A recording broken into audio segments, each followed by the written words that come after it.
Hello dear student, आप सभी का बहुत बहुत स्वागत है हमारे यूट्यूब चैनल आदर्श टीचिंग सेंटर पे। आई होप कि आप सभी का तैयारी बहुत ही अच्छा चल रहा होगा।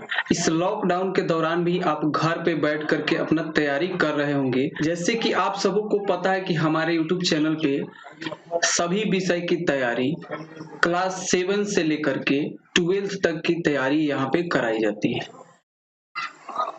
हमारी कोशिश यही रहता है कि सारे सब्जेक्ट का धीरे धीरे जितनी भी स्टडी मटेरियल्स है आपके सामने रखा जाए। तो चलिए आज की इस वीडियो में हम लोग पढ़ेंगे क्लास 10th के प्रश्नावली 4.3 जो द्विघात समीकरण का प्रश्नावली है, हम लोग पढ़ते आ रहे हैं। उसका 7वां नंबर क्वेश्चन आज पढ़ेंगे।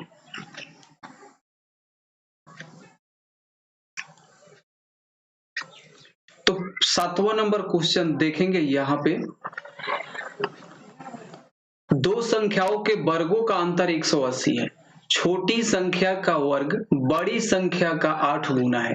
दोनों संख्याएं ज्ञात कीजिए। ठीक है, यहाँ पे जो क्वेश्चन दिया हुआ है इसमें आपको दो अलग अलग संख्या मानना पड़ेगा। चलिए हम मान लेते हैं। माना बड़ी संख्या बराबर x, छोटी संख्या बराबर y। बड़ी संख्या हमने माना x, छोटी संख्या मान लिए y। चलिए अब प्रश्न जिस तरह से कहेगा उसके अनुसार इक्वेशन हम बनाएंगे। प्रश्न से पहला कहा जा रहा है कि दो संख्याओं के वर्गों का अंतर 180 है, तो दोनों का वर्ग करके अंतर निकालेंगे। तो ध्यान रखना है कि बड़ा में से छोटा घटाया जाता है, तो x का वर्ग एक्स स्क्वायर, अंतर निकालना है माइनस करेंगे y स्क्वायर इजकल टू 180 दिया है अंतर, तो बराबर में 180 लिखेंगे। चलिए इसको आप इक्वेशन 1 मान लीजिए। क्या करना है, छोटी संख्या का वर्ग बड़ी संख्या का 8 गुना है, तो छोटी संख्या y है तो y स्क्वायर कर दीजिए। छोटी संख्या y है तो y स्क्वायर हो जाएगा इजकल टू बड़ी संख्या का 8 गुना है, तो बड़ी संख्या x है तो इसका 8 गुना बोला जा रहा है, तो 8 इंटू एक्स हो जाएगा। y square is equal to 8x। अब इस y स्क्वायर का मान हम समीकरण 1 में रखेंगे। y स्क्वायर का मान समीकरण 1 में रखने पर चलिए अब समीकरण 1 में रख देते हैं y स्क्वायर का मान।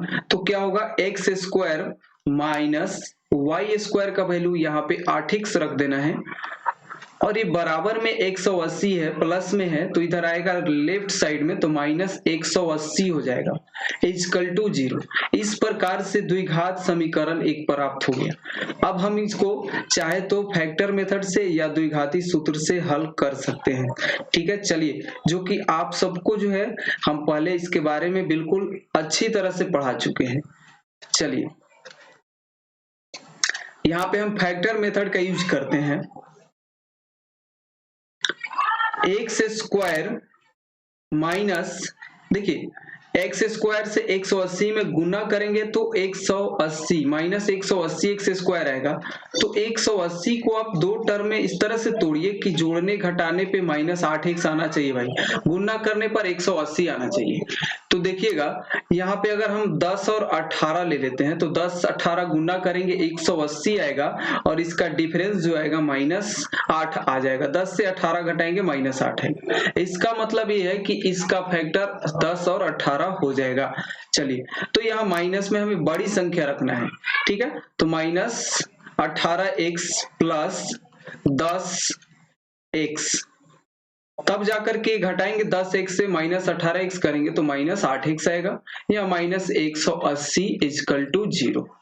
चलिए अब यहां से 4 टर्म हो गया, तो दो दो टर्म लेकर के आप यहां से कॉमन करिए।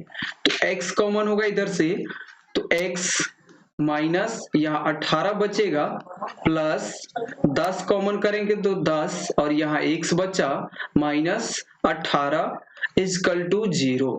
बहुत बढ़िया। चलिए आगे बढ़, आपने फैक्टर यहां पे निकाल लिया x minus 18 and x plus 10, x plus 10 is equal to 0।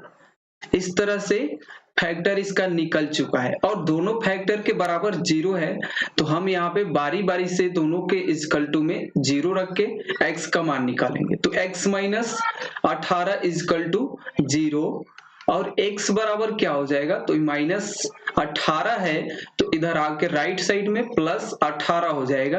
दूसरा देखेंगे x प्लस 10 इजकल टू 0, तो ये होगा आपका x बराबर माइनस 10, क्योंकि इधर जो है प्लस में है LHS में, तो RHS में माइनस में हो जाएगा।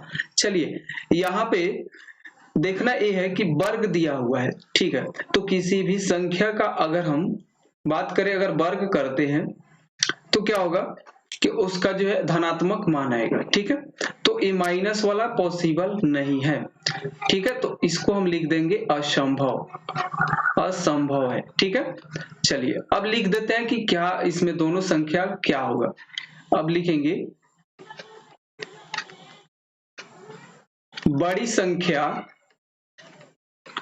संख्या बराबर, हमने x माना था तो x का वैल्यू क्या आया 18 एंड छोटी संख्या, अब आपको क्या निकालना है, छोटी संख्या निकालना है।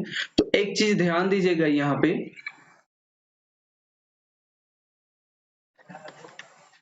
y स्क्वायर इजकल टू कितना है 8x है, तो 8 इंटू एक्स का मान रख दीजिए 18, ठीक है।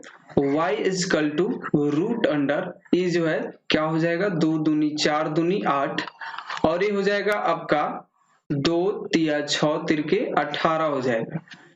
ओके, तो y का वैल्यू जो निकल के आया, देखिए 4 ठो 2 है तो 2 बाहर आ जाएगा, वर्गमूल में से 2 में से 1 बाहर आता है, 3 से 1 बाहर आएगा, ठीक है, तो 2 दूनी 4 तिया कितना हो जाएगा 12 हो जाएगा। इस तरह से 12 आया, इसीलिए हम छोटी संख्या क्या लिखें, छोटी संख्या बराबर 12 लिखेंगे, ठीक है। तो बड़ी संख्या आ गया आपका 18 और छोटी संख्या क्या है 12। इस तरह से आप हल कर सकते हो, बिल्कुल